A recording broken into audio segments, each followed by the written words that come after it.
Музеят на Оскар Шиндлер беше много интересен, защото ни показа как в действителност един бизнесмен спасява живота на изключително много хора.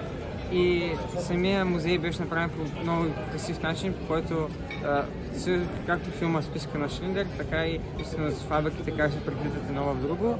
И беше изключително приятно, защото научихме нещо ново за света и за спасяването на евреите като цяло.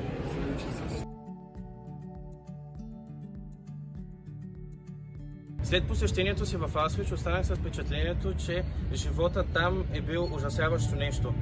Хората са трябвали да живеят от 5 до 7 човека в едно легло, получавали са оскъдни порции храна. Ние трябва да помним миналото, за да може да не повтаряме неговите грешки.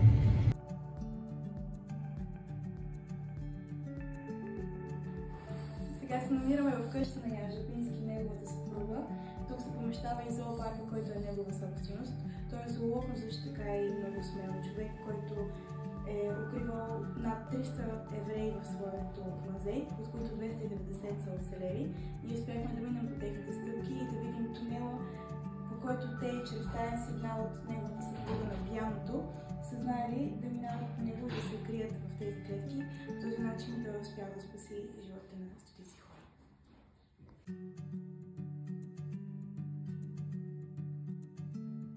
Посещението на музея на Коричек беше много интересно, защото не само ни разказаха за него, за неговите книги, но ни разказаха и за това как той е опознавал децата, как той се грижи за тях, за неговите методи.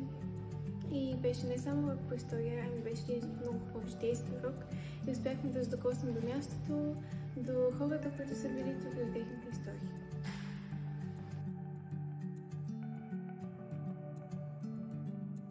След посещението ми в музея Полин тук в Варшава, Полша, със сигурност мога да кажа, че най-силно впечатление ми направи волята на еврейското общество по това време. Как въпреки репресиите, на които са били подлагани, на гоненията, са се запазили заедно и като общност.